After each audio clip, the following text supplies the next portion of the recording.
Hi friends, last செஷனில் நம்ம Journal entries எப்படி பண்ணுறது அப்படின்னு நம்ம பார்த்தோம்.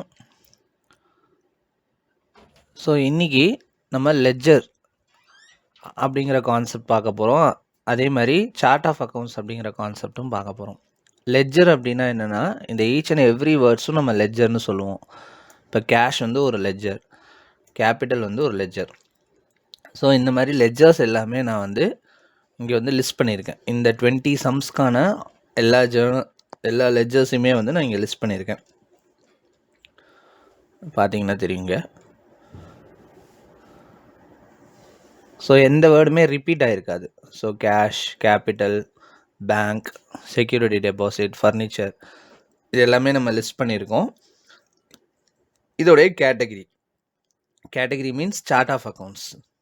அக்கௌண்ட்ஸை பொறுத்த வரைக்கும் 4 சார்ட் ஆஃப் அக்கௌண்ட்ஸ் இருக்குது. ஒன்று income, expenses, assets and liabilities. Ledgers எல்லாமே வந்து இந்த 4 கேட்டகரியில் ஏதாவது ஒரு கேட்டகரியில் போயிட்டு அசைன் ஆகிடும். ஃபார் எக்ஸாம்பிள் இப்போ பார்த்தீங்கன்னா, கேஷ் வந்து ஒரு அசட். ஸோ நம்ம கையில் இருக்கிற கேஷ் வந்து நமக்கு ஒரு அசட்டாக கன்சிடர் ஆகும். தென் வந்து கேபிட்டல் வந்து லயபிலிட்டி அப்படிங்கிறது நம்ம லோன்னு சொல்லலாம், அப்படி இல்லைனா கடன்.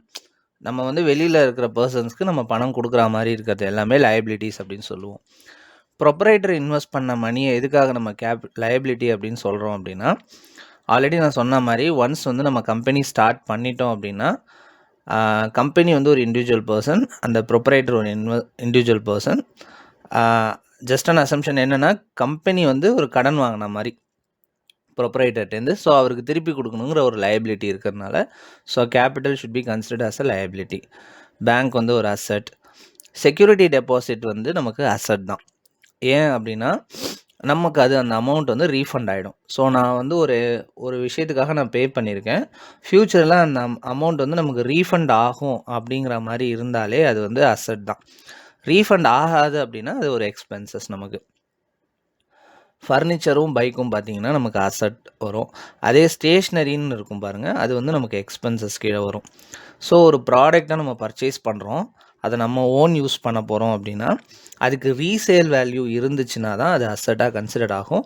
யூஸ் அண்ட் த்ரோ ப்ராடக்டாக இருந்துச்சு அப்படின்னா அது வந்து நமக்கு எக்ஸ்பென்சஸாக தான் கன்சிடர் ஆகும். ரீசேல் வேல்யூவில் மேபி அதோட வேல்யூ வந்து ரெடியூஸ் ஆகும். ஃபார் எக்ஸாம்பிள், இப்போ நம்ம ஒரு 50,000 கொடுத்து ஒரு ப்ராடக்ட்டை வந்து நம்ம பர்ச்சேஸ் பண்ணுறோம். ஒரு 2 இயர்ஸ் கழிச்சு இல்லை ஒரு 3 இயர்ஸ் கழிச்சு அதை நம்ம 50,000க்கே சேல் பண்ண முடியாது. மேபி நம்ம ஒரு 20,000க்கோ ஒரு 25,000க்கோ சேல் பண்ணுறோம், பட் நமக்கு அது மூலமாக கேஷ் வருது. ஸோ அப்படிங்கும்போது அது அசட்டாக கன்சிடர் ஆகும். தென் கேஎம் மோட்டார்ஸ் வந்து லயபிலிட்டி, ஏன்னா அவங்கக்கிட்டேருந்து நம்ம பைக் வந்து கடனாக வாங்கியிருக்கோம். தென் டெலிஃபோன் பில் வந்து எக்ஸ்பென்சஸ், எலக்ட்ரிசிட்டி சார்ஜஸ் வந்து எக்ஸ்பென்சஸ், ஆடிட் இன்கம் வந்து இன்கம் கீழே வரும். ஸோ கன்வீனியன்ஸ் வந்து எக்ஸ்பென்சஸ், ட்ராயிங்ஸ் வந்து லயபிலிட்டி.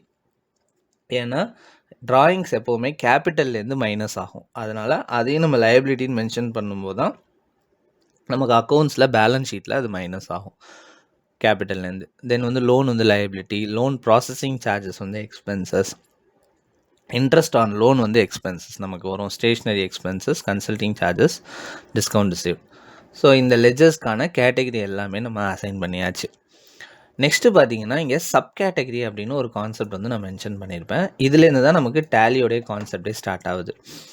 டேலியில் இந்த லெட்ஜர்ஸ் எல்லாமே நம்ம அடுத்த கிளாஸில் நம்ம க்ரியேட் பண்ணுவோம். அப்படி க்ரியேட் பண்ணும்போது இந்த லெட்ஜர்ஸ்க்கான சப் கேட்டகரி, இதை டேலியில் நம்ம என்னென்னு சொல்லுவோம்னா அண்டர் அப்படின்னு சொல்லுவோம், லெட்ஜர் அண்டர் அப்படின்னு சொல்லுவோம், அப்படி இல்லைனா லெட்ஜர் குரூப் அப்படின்னு சொல்லுவோம் நம்ம. ஸோ இந்த லெட்ஜர்ஸ் எல்லாமே நம்ம தான் க்ரியேட் பண்ணுற மாதிரி இருக்கும். அப்படி க்ரியேட் பண்ணும்போது இந்த கேட்டகிரியை தான் நம்ம வந்து அண்டராக நம்ம மென்ஷன் பண்ணுவோம். ஸோ அதில் வந்து நமக்கு வந்து இந்த மெயின் கேட்டகிரி ஷோ ஆகாது. இந்த cash in hand, capital account, deposit asset, இதெல்லாம் தான் நமக்கு வந்து அங்கே ஷோ ஆகும். ஸோ நம்ம இந்த லெட்ஜர் க்ரியேட் பண்ணும்போது இந்த சப் கேட்டகிரியை நம்ம அங்கே அசைன் பண்ணுற மாதிரி இருக்கும். ஸோ டேலியை பொறுத்த வரைக்கும் பார்த்திங்கன்னா, ஃபஸ்ட்டு நமக்குன்னு ஒரு கம்பெனி வந்து க்ரியேட் பண்ணிக்கணும். அந்த கம்பெனி க்ரியேட் பண்ணதுக்கப்புறமா அதில் இந்த லெட்ஜர்ஸ் எல்லாத்தையும் நம்ம க்ரியேட் பண்ணிவிட்டு அதுக்கான சப் கேட்டகிரிஸை அசைன் பண்ணிக்கணும். ஒன் சப் கேட்டகிரி அசைன் பண்ணதுக்கப்புறமா நம்ம நோட்டில் இங்கே எழுதுகிறோம் இல்லையா ஜேர்னல் என்ட்ரிஸ், இதே ஜேர்னல் என்ட்ரிஸை நம்ம டேலி ப்ரைம்லேயும் அப்படியே அசைன் பண்ணலாம். ஸோ அது எப்படி அப்படிங்கிறது நான் இன்னொரு நெக்ஸ்ட் வீடியோவில் நான் உங்களுக்கு வந்து சொல்கிறேன் நான்.